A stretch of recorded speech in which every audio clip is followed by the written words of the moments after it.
So good evening, everyone. Thank you for joining us for this amazing another keynote speech. And today we are hosting the CEO and Executive Director at the Wikimedia Foundation, Katherine Maher. So Katherine, the stage is yours. Thank you so much. It is a pleasure to be here today. I have attended a number of events virtually since this pandemic has begun. I will say I was really looking forward to using the virtual avatars, but I just really appreciate how you've continued to organize and pull this all together. So my name is Katherine Maher. I'm the CEO of the Wikimedia Foundation, and you may not have heard of the Wikimedia Foundation before, but you've probably heard of our biggest product, which is Wikipedia. In fact, you may have used it already today. Wikipedia is one of the most visited websites on the planet. It has about 1 billion users every month and is known really as the free encyclopedia that anyone can edit. But over the course of the last 19 years, I would argue that Wikipedia has become a lot more. It is a global movement for free knowledge. It is an incredibly popular and trusted resource. It reflects the cultures, communities, and knowledge of people all over the world, and it has become integrated into the backbone of many other consumer products and search experiences, voice assistants, and the like. Wikipedia really is everywhere you are, and sort of holds the knowledge that we as humanity have built together.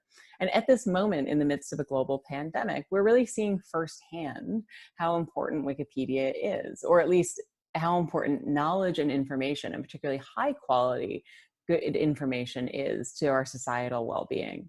So I want to talk a little bit about what we have learned at Wikimedia from the pandemic about the value of good information, and I think the responsibility that we all share to improve knowledge for everyone. So at the Wikimedia Foundation, we have a vision that we speak about often, which is a world in which every single human can freely share in the sum of all knowledge. We believe that knowledge belongs to every human on the planet. That's why Wikipedia works the way it does. It's open for anyone to edit and open for anyone to revise and to share. Wikipedia is fully free. That means free as in beer, which means it has no cost to you, but also free as in libre. It can be reused and repurposed however you see fit. It comes from the tradition of open source software, free, libre, and open source. Every single article on Wikipedia is written by a volunteer contributor from people around the globe who share their knowledge and their time. Sometimes these are experts in their fields. They're people who have PhDs. They're people who work in some of the leading institutions on the planet in whatever subject matter they have. Sometimes these folks are retirees. They're school teachers. They're former engineers. Sometimes they're teenagers. They're 13-year-olds who should probably be doing their homework but are instead editing Wikipedia. Together, all of these millions of people around the globe over the course of nearly 20 years have collaborated, and in doing so, written more than 50 million articles in 300 languages. And collectively over time have made about more than 3 billion edits in order to create what Wikipedia is today. These folks are known as Wikipedians or sometimes Wikimedians, and they kind of together work to build this into the largest collection of free collaborative knowledge in all of human history.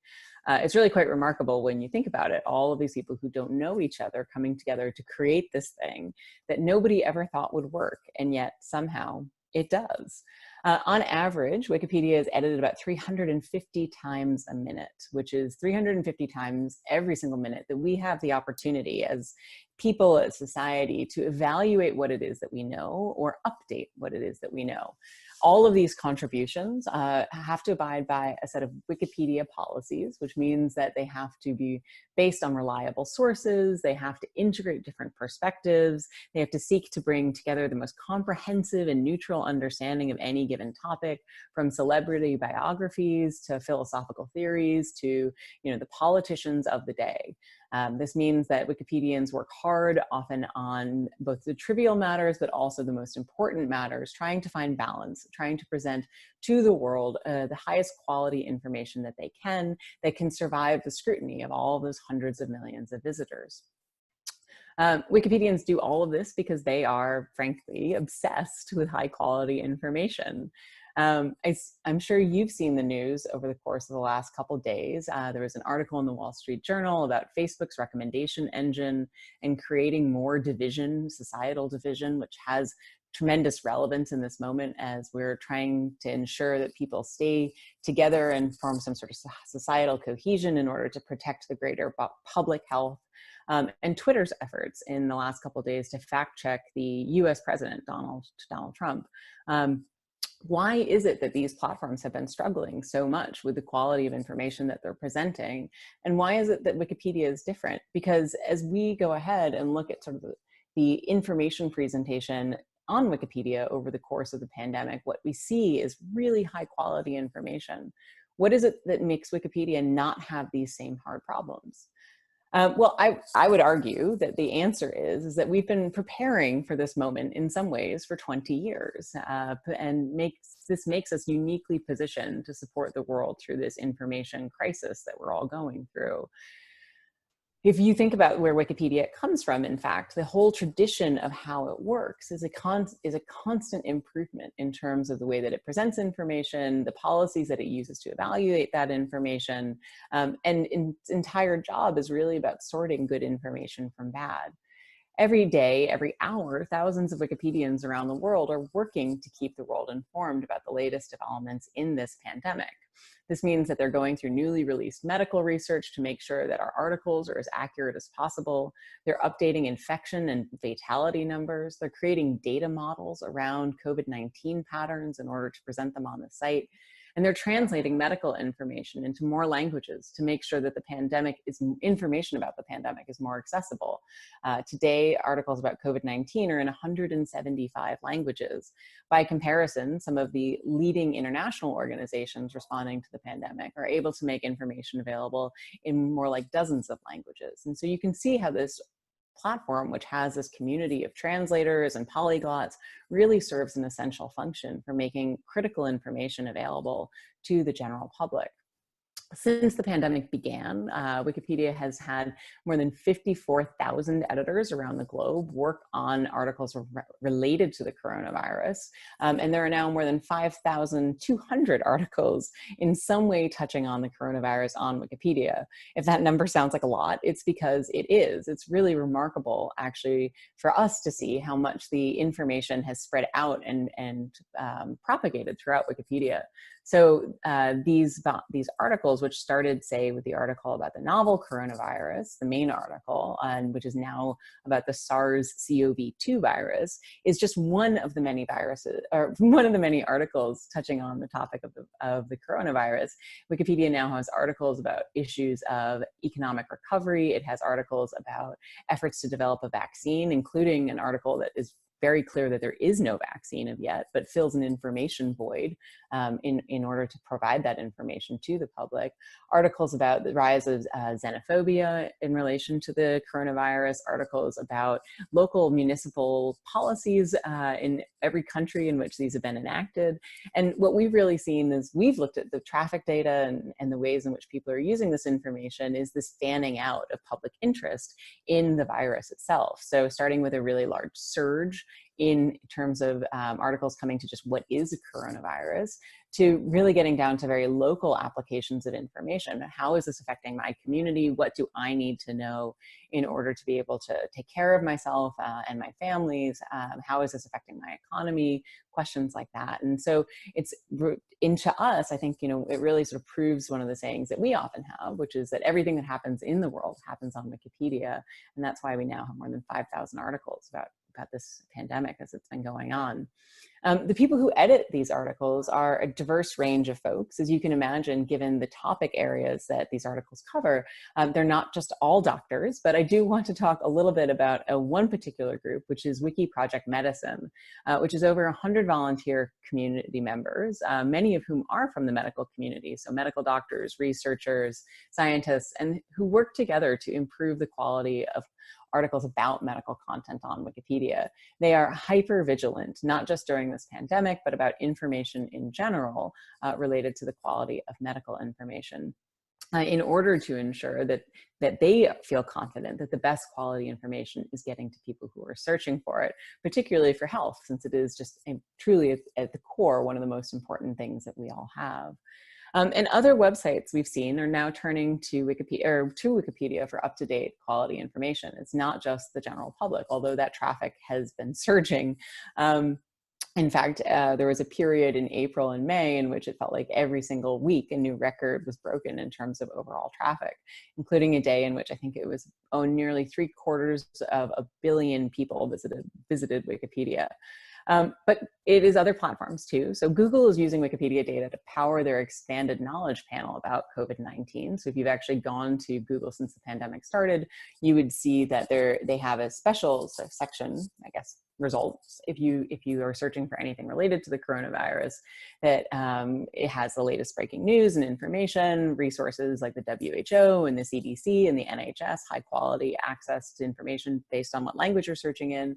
But they also have an extended panel that goes into country by country statistics that is a map, and they're actually relying on Wikipedia's country by country data to populate and illustrate that map of the pathogen spread and give updated numbers on confirmed cases, those who recovered from the virus and those who died from its effects. I think this is really remarkable. It speaks to the fact that it's actually quite difficult to gather this data in a way that is quality and verified across all these different sources of information, all the different country health authorities that are reporting it out. And the advantage that Wikipedia has is that it actually has hundreds of thousands of people in all these different countries who speak these different languages, who are much closer to the source of information, which gives it a totally different sort of fidelity than one editor or two editors sitting in a room in Vienna or San Francisco or wherever that might be.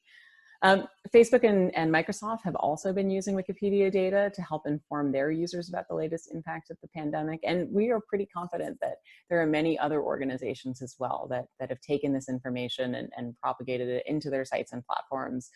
It's hard for us to know because we don't actually track how this information is used. And as I said at the very beginning, it's completely free for anyone to use, whether you are an individual or a large tech platform to do this.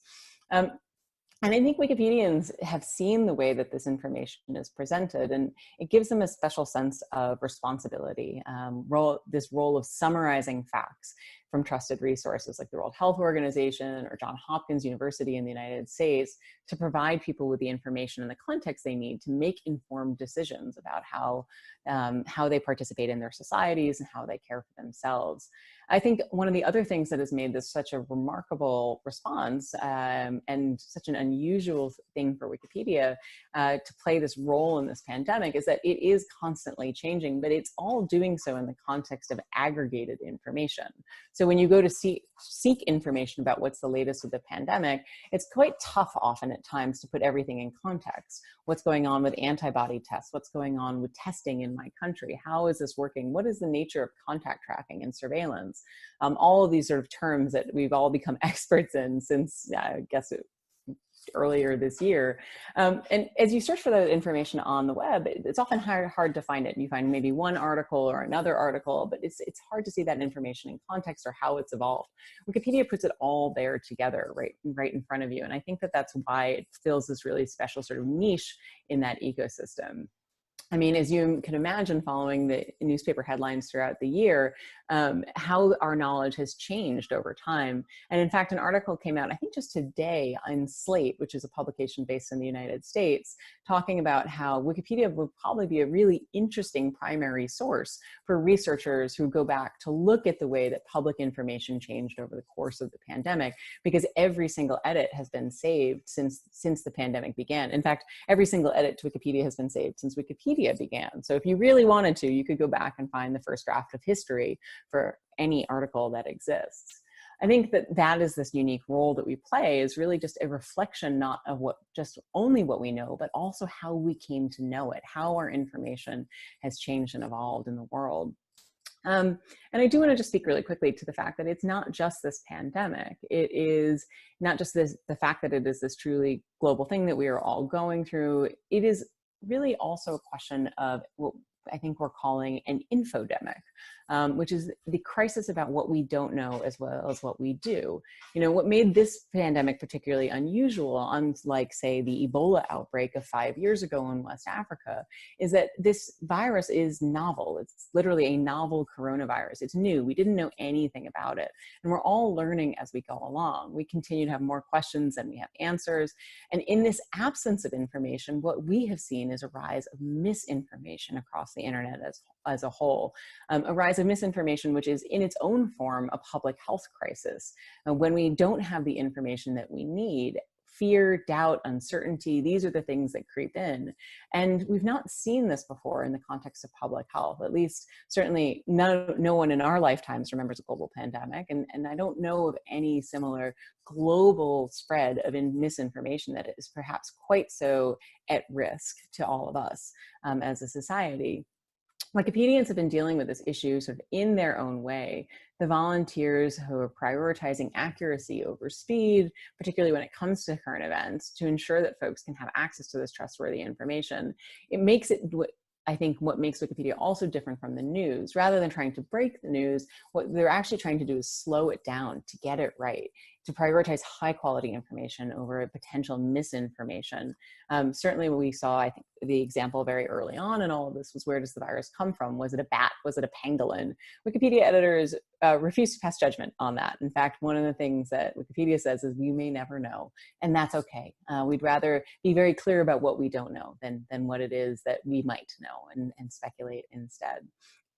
And I think that there's a lot to learn from this experience at this moment in time, because this certainly isn't the only crisis that we're in around the globe. We're in the midst of a crisis of confidence in democracy, and we're seeing real challenges to political participation and civic participation in countries where there are decreasing access to freedom of information, the right to assemble and mobilize and participate in sort of the full open society type of way in which we would need to be able to preserve that democracy.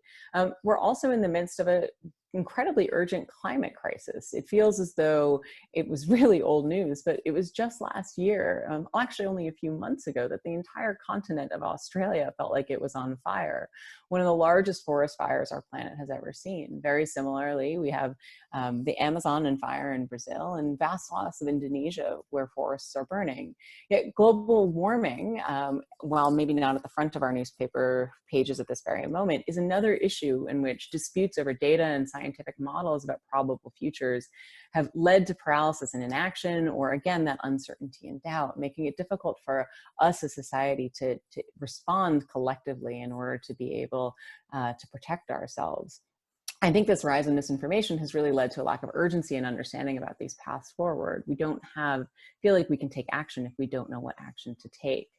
I think that, just as I go to close, from my perspective, it really puts our entire information ecosystem under a microscope, this moment that we're in, and forces us to ask really difficult questions about where it is that we're learning information, how it is that we're sharing it, how healthy and robust are our ways of getting information, both the media resources that we rely on, whether it's our newspapers or our broadcast journalism, but also the importance of the institutions that produce that information. The funding, for example, for organizations like the WHO or the various Centers for Disease Control around the world. What access do they have to the resources that they need to produce high quality information in the public interest? And what is each of our responsibility to safeguard this ecosystem and support it? I think these are really important questions for us to all ask. When misinformation becomes a matter of life and death, when false theories are promoting solutions that could provide fatal, it becomes all of our responsibility to come together and think about what good information should be and how and when we share it. As users, we can provide complexity and nuance over headlines that are really all about shock. As tech platforms like Wikipedia, we can create incentives to help encourage people to analyze what it is that they're reading and to share high quality information rather than just clickbait. Together, I think we all have a collective responsibility, a little bit like how we're all choosing to stay home. I'm coming to you today live, I guess, on a Zoom call. Whereas normally I'd love to stand in front of a stage and get to meet you perhaps after the talk. But it's our shared responsibility to stay home in order to protect our societies, protect our neighbors, our families, our friends, and people around the world that we'll never actually meet.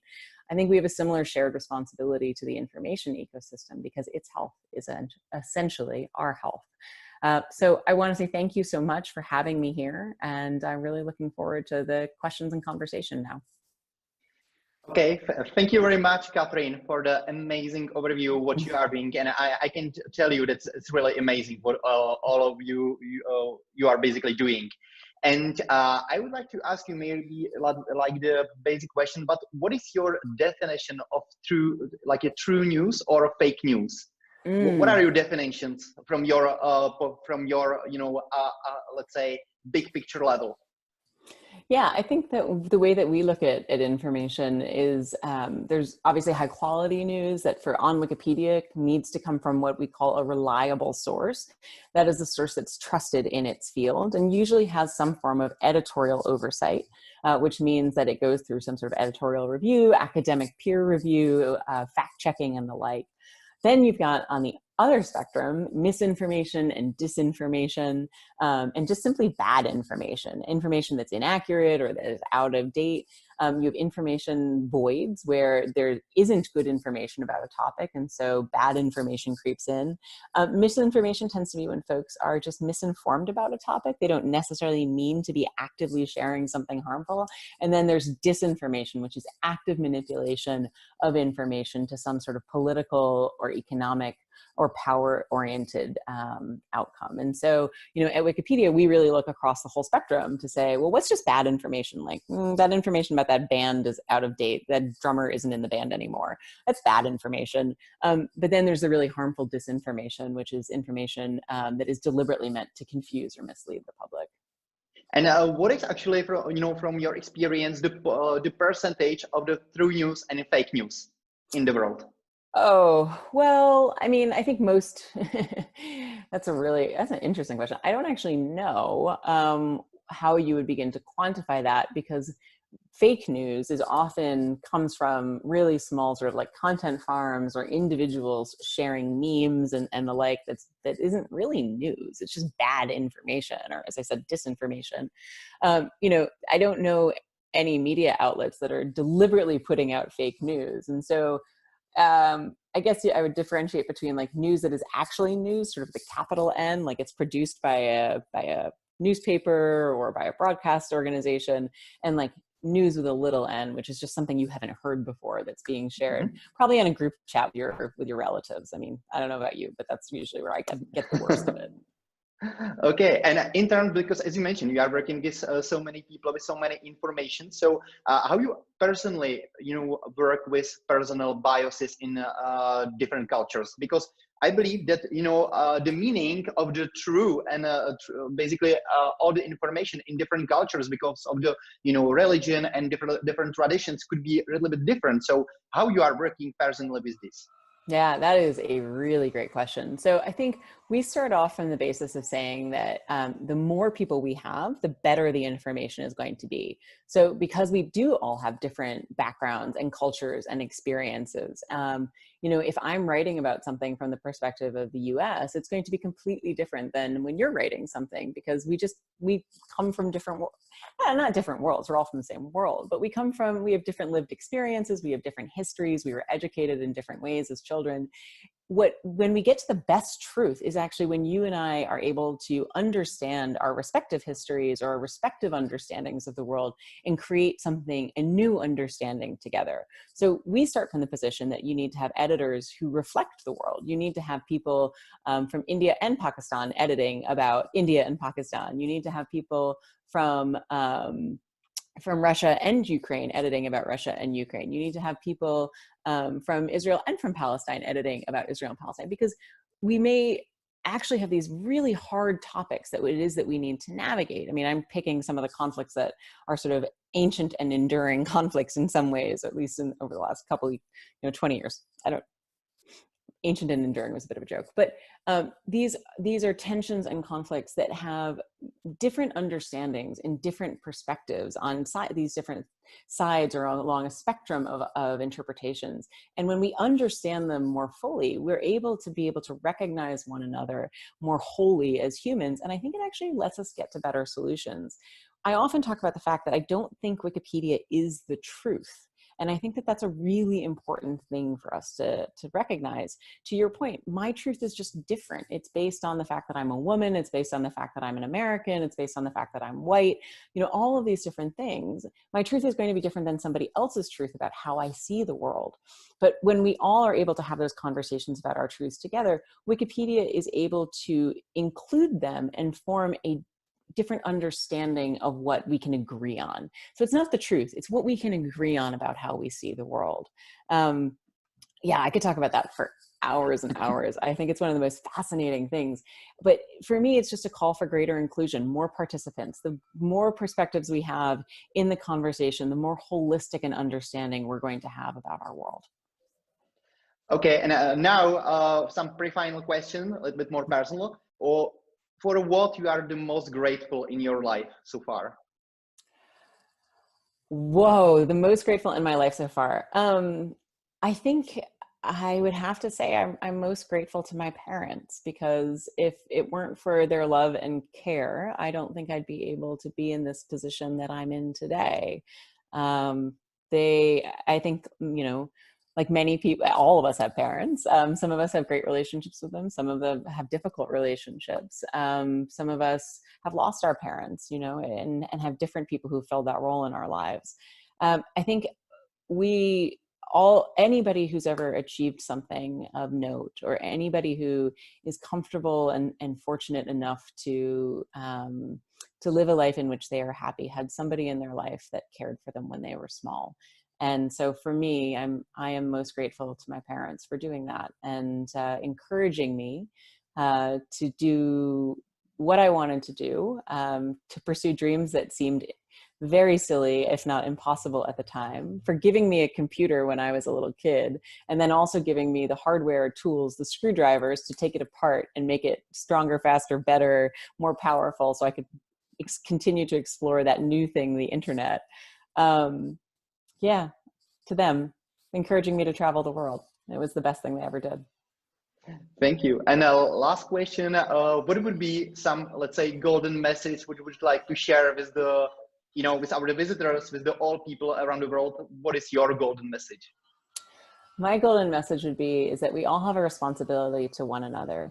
You know, I like to say that Wikipedia is a thing that we do together. It's the knowledge that we create, no matter what it is that we do in our lives, whether we're software engineers, whether we're entrepreneurs, whether we're, you know, cultural preservationists, whether we're researchers, doctors, whether we're janitors.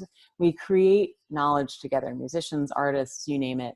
And that is the thing that is our shared humanity, right? That's the record of what makes us human. It's the record of what connects us despite our differences, our languages, our cultures, our religions, our backgrounds. And so, you know, if Wikipedia is the thing we do together, I'd like us to think a little bit more about how we do more things together. Because, you know, we're all in it here together. Okay. Thank you very much. And thank you for your openness and amazing keynote. I really like it. So, thank you so much, Patrick. Thank you very much. And all of you guys, I hope that you enjoy it. And thank you very much that you stayed with us for these 2 days, which were really like the adventure, what I can tell, for all our team. And hope to see you at our next event. Thank you very much. Bye.